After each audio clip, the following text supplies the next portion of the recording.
Hello and welcome to Cryptid by State, Vermont. Wow, it has been an extremely long time since we last were on a road trip exploring the mysterious world of cryptids found in the United States.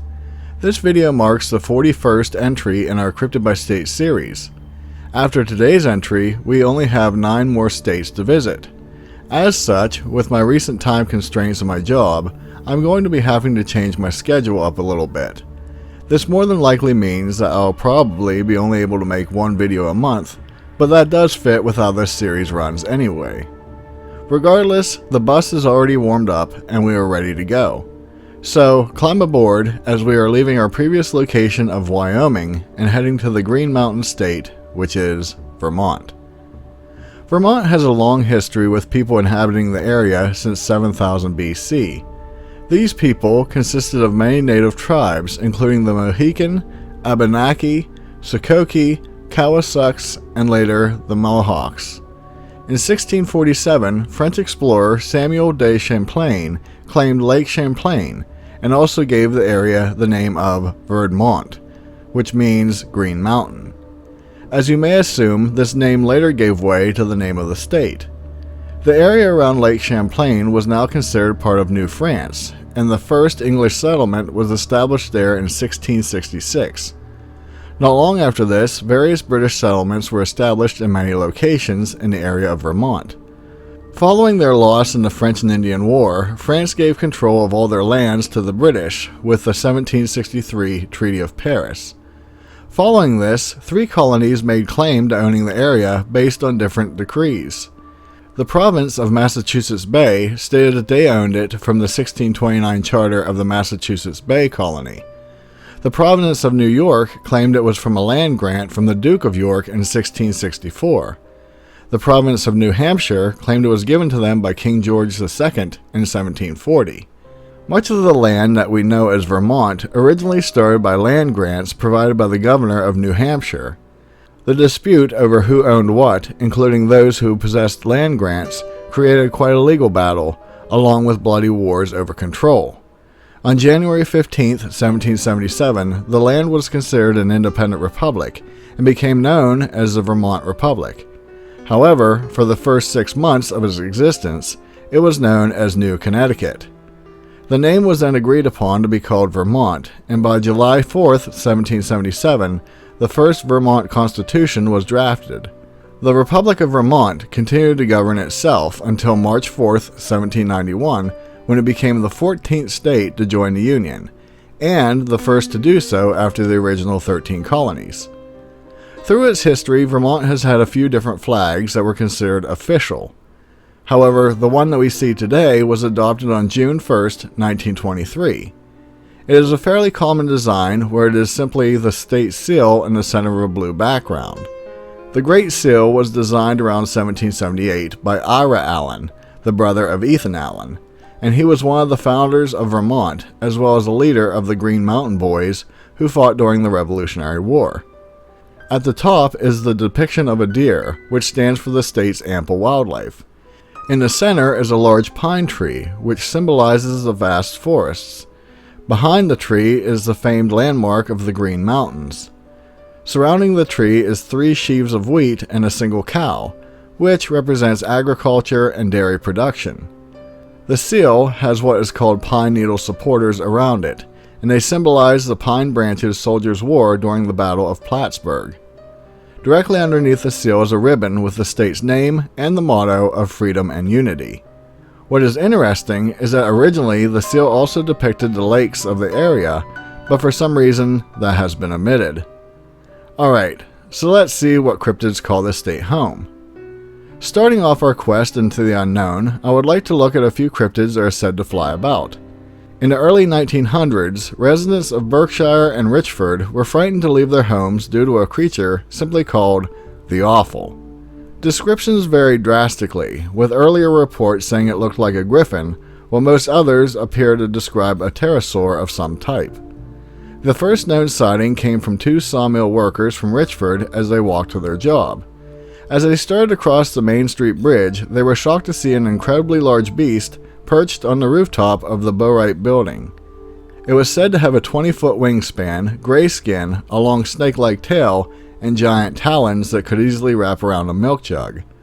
The creature just stared at the men, but this sight was so terrifying that one of them actually suffered a heart attack and needed to be carried home. Eventually, this man recovered, but he continued to suffer from nightmares of the beast, which resulted in him frequently screaming at night. Following this, various other sightings emerged from people of all walks of life, including farmers seeing it flying over their fields and others seeing it land on rooftops. There were no reports of the creature attacking anyone. It was always seen just staring at people. Although, one sighting claimed it was seen flying with something in its claws that was screaming, and some assume it was an infant. A woman named Oella Hopkins was hanging laundry on the line to dry when she heard her dog barking in an alarmed manner. When she looked around, she saw the beast standing on the roof of her house, just staring at her. It scared her so much that she ran inside and hid under her bed. Following this, other sightings emerged, with one woman saying it was seen near Trout River. Another man stated it had been known to haunt Jibu area for 20 years, but was peaceful as long as it was left alone. And another said it was found in East Richford. While reports generally fall off after this, I can say that I saw a few from recent times, but it's simply described as flying over the road. Moving on, we find a report of a creature that by description may very well be one of my favorite cryptids. In Vergines, 3 young men encountered something that forever changed their lives. In April of 1977, these young men decided to escape the juvenile detention center that they were currently residing in. Successful in their plans, they made it out of the facility and started running through the woods. Tired and sweating profusely, they suddenly heard the sound of what appeared to be a helicopter above them. Looking up, they realized it wasn't a helicopter, but a massive winged creature on a tree branch above them. It was said to be 5 to 6 feet tall, had a bodybuilder's type of muscular frame, and long legs that ended in long, sharp claws. When the head turned to look at them, it was said to have enormous reddish-orange glowing eyes that almost had a hypnotic effect to them. The boys froze from fear, and the creature just stared at them, appearing to be trying to figure out which one was weaker. Suddenly, the branch it was standing on broke from its weight, but it just unfurled its massive wings and hovered in the air, still grasping the branch in its talons. The one boy stated that the wind from the wings flapping was incredibly powerful. Soon, the creature flew overhead and dropped the branch right near the boys. It then turned around and hovered in the air, still watching them. One of them quickly grabbed a stick and started swinging it frantically. This seemed to puzzle the creature, and it reluctantly flew away. Afterwards, they thought that it had dropped the branch in hopes that they would run so it could easily pick off the weakest one. They also assumed that the beast thought that they were just injured prey. Let's venture on to some water-based cryptids. Of course, I could talk about the famous Champ here, but I think I already mentioned it in a previous video. But in case I haven't, I'm opting to focus on a few lesser-known ones. Technically, this next cryptid is reported in a body of water that both Vermont and New Hampshire shares. Since I find it fascinating, I will include it here. Let's just hope this doesn't hurt me in the future when looking into New Hampshire cryptids. Known simply as the glowing thing, this creature is said to reside in Moore's Lake. On May 20th, 1968, 3 people named Richard, his wife Cindy, and Michael were on a night fishing trip on the shore of the river. Eventually, they found a remote picnic area and secluded fishing spot just west of Route 135. For the first hour, things were uneventful, but this all changed by 2 a.m. While fishing, Michael noticed something odd in the water about a quarter mile from their location. He saw 2 glowing red objects floating near a rock ledge. Thinking nothing of it, he continued to cast his line, but pretty quickly couldn't help but notice how quiet the lake had become. It was so quiet that they could hear their lures hitting the water and the whirring sound of them being reeled in. It was at this point that they noticed the object had moved from the rocks and was now directly in front of them, only 30 feet out. The glowing objects were said to be sitting on a whitish mound that was about 2 feet wide and stuck out of the water 1 foot. Disturbingly, a huge black mass could be seen behind the object. Michael would later say that it appeared to have a head of an alligator. Cindy and Michael ran from the dock to the shore, while Richard stayed and kept watching the eyes. At one point he threw his line at the creature, and as he reeled it in, the beast quickly started racing towards the dock. All three people ran for the car, and as they turned around, all they could see was a red glow on the water around the dock. They would report the event to the police, and when they investigated, all they found was the heads and tails of the fish that they had caught. Others have reported seeing a red glow in the water, and a few fishermen claim to notice the water suddenly get quiet and not being able to shake the feeling of being watched soon afterwards. Normally, I would say this was simply an alligator, since their eyes do glow red in light. However, this creature's eyes glowed without light. An alligator wouldn't eat fish in a way that left tails and heads, and I also find it unlikely that an alligator would make its home in New England, unless it was someone's pet. For years, native legend has talked about a strange creature living in Lake Memphremagog. They would not traverse those waters alone due to fear of something abhorrent under the surface. Known as simply Memphre, sightings of this creature are fairly frequent through history, as well as to this very day. This glacial lake is around 25 miles long and can reach a depth of 350 feet, so it is possible that something large could be hiding in there. While descriptions vary a little, most liken this creature to either a serpent or a plesiosaur. In 1816, Mr. Barry and his wife saw the beast and described it as having the appearance of a skinned sheep. In 1854, Henry Waldai saw what appeared to be an overturned canoe on the water and soon realized his mistake when a 2-foot wide head rose above the surface. In 1891, William Watt described a beast that was 30 feet long and was swimming along the surface with its head 3 feet in the air. In 1933, a group of vacationers on a boat saw the creature and described it as a snake-like fish that was over 50 feet long. Sightings were spotty for a while, but a witness came forward in 1972, stating it was 50 feet long, had a bovine-like head, and red eyes. 4 years later, a description emerged of a long-necked seal. Finally, a video was recorded on September 4th, 2022, that appears to show something odd rising and lowering as it swims in the water. I would include that video here, but I know YouTube would claim it. What I find interesting is that in 1997, a researcher named Sonia Bolduc from the University of Sherbrooke found that there had been over 215 sightings of the creature. Being from 26 years ago, I can only imagine that number is much higher now. Finally, our journey reaches land, where we find two cryptids that share quite a bit in common. The first one is known as the Black Beast of Snake Mountain. Descriptions are fairly scarce, with it only being said to be massive in size, possessing black fur, razor-sharp claws, and red eyes. Honestly, with those details, it could be a bear or Sasquatch, but I can't conclude that since none of the sightings convey the fact. According to the Abenaki, the creature was actually created by a Wendigo, so that would be terrifying. It is known to be incredibly powerful and has a hunger for human flesh. As such, it is said to hide behind barns and houses waiting for its victims to emerge. In 1930, a woman encountered a beast as she was driving home one night from visiting a friend. The creature started chasing her car, and even though she was going fast, it appeared to be keeping up and, to her horror, closing in.